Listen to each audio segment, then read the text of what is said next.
बारिश नरम स्थिर चादरों में गिर रही थी, जिससे राजू की खिड़की के बाहर की दुनिया धूसर और हरे रंग के धुंध में बदल गई थी। अंदर यह एक आरामदायक बरसाती रात थी, दुबकने के लिए एकदम सही।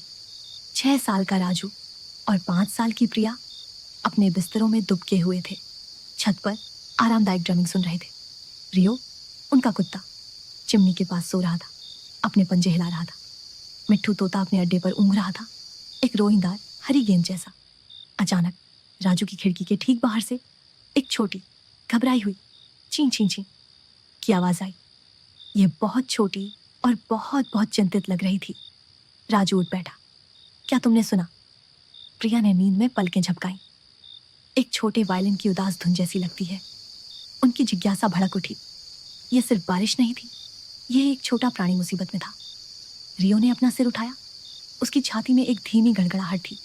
मिट्ठू, जो आमतौर पर काफी जोर से बोलता था, उसने एक आंख खोली और चहचहाया। मुसीबत, छोटी मुसीबत।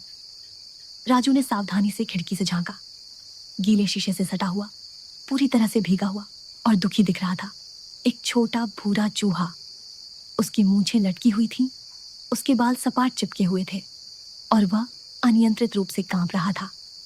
वह एक छोटे टूटे हुए पत्ते के नीचे आश्रय खोजने की कोशिश कर रहा था, लेकिन बारिश बहुत ज्यादा थी।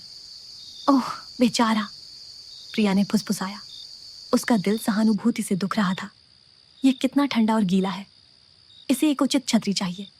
राजू ने घोषणा की, लेकिन बाहर एक चूहे को छतरी कैसे देंगे? मिट्ठू, हमेशा चतुर, ने अपने पंख फड़फड़ाए। उसके लिए छतरी नहीं, उसके रास्ते के लिए छतरी। रियो ने धीरे से कराह की, चूहे से राजू की ओर देखते हुए। वह समझ गया था। राजू ने ध्यान से सोचा, एक रास्ते की छतरी। फिर उसकी आंखें उसकी चमकदार लाल खिलौना ट्रक पर पड़ी, जो उसकी बेड साइड टेबल पर रखा था। इसमें चीजें ले जाने के लिए एक सपाट चौड़ा बिस्तर था और उसके बगल में एक छोटे मजबूत प्लास्टिक के जार का ढक्कन। हाँ, राजू ने फुसफुसाया। ट्रक एक आश्रय हो सकता है और ढक्कन एक छोटी छत। सावधानी से राजू ने खिड़की को बस एक दरार खोला। चूहा फिर से ची ची किया। चौंक गया, लेकिन भागा नहीं। राजू ने धीरे से खिलौना ट्रक को उसके पीछे प्लास्टिक का ढक्कन संतुलित करके खिड़की के किनारे पर धकेल दिया। छोटे चूहे ने ट्रक को देखा, फिर ढक्कन को, फिर राजू के दयालु चेहरे को।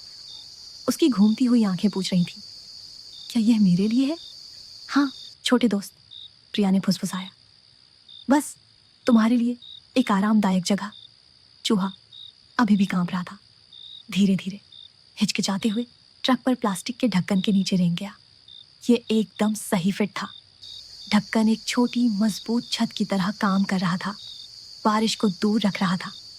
ट्रक खुद एक सूखी ऊंची जगह प्रदान कर रहा था। चूहे ने कांपना बंद कर दिया। उसने राजू और प्रिया की ओर देखा। उसकी छोटी नाक फड़फड़ा रही थी। फिर उनके आश्चर्य के लिए उसने एक छोटी खुश छी छी हंसी निकाली। यह राहत के साथ बजने वाली छोटी घंटियों जैसी लग रही थी। रियो ने धीरे से अपनी पूंछ हिलाई। एक धीमी भौंक। मिट्ठू ने चहचहाया। खुश चूहा, स्मार्ट बच्चे। चूहा अब गर्म और सूखा बहुत खुश लग रहा था। उसने प्लेफुली अपनी नाक भी उनकी ओर हिलाई। उसने अपनी त्वरित सोच और सहानुभूति के कारण अपनी खुद की आरामदायक जगह पाली थी। उन्होंने कुछ और मिनटों तक देखा। छोटा चूहा अपनी अस्थायी छत के नीचे सुरक्षित था, इससे पहले कि उन्होंने धीरे से खिड़की बंद कर दी। बारिश अपनी स्थिर ताल पर जारी रही, लेकिन अब यह और भी आरामदायक महसूस हो रही थी, यह जानकर कि एक छोटा प्राणी सुरक्षित और सूखा था। बाद में अपने बिस्तरों में दुबके हुए राजू और प्रिया गर्म और संतुष्ट महसूस कर रहे थे। राजू मुस्कुराया। छोटे चूहे की कृतज छी छी हंसी के बारे में सोच रहा था। प्रिया धीरे से हंसी, उसकी खुश नाक की फड़फड़ाहट को याद करते हुए। रियो ने एक नरम आह भरी आरामदायक चूहे के घरों का सपना देख रहा था। मिट्ठू ने एक छोटी नींद भरी चहचहाहट निकाली, फिर अपना सिर पंख के नीचे दबा लिया। पारिवारिक प्यार की गर्माहट, उनकी खोज की खुशी और एक छोटे सहायक की बड़ी मदद की शांत संतुष्टि से भरे हुए राजू, प्रिया, रियो और मिट्ठू शांति से नींद में चले गए।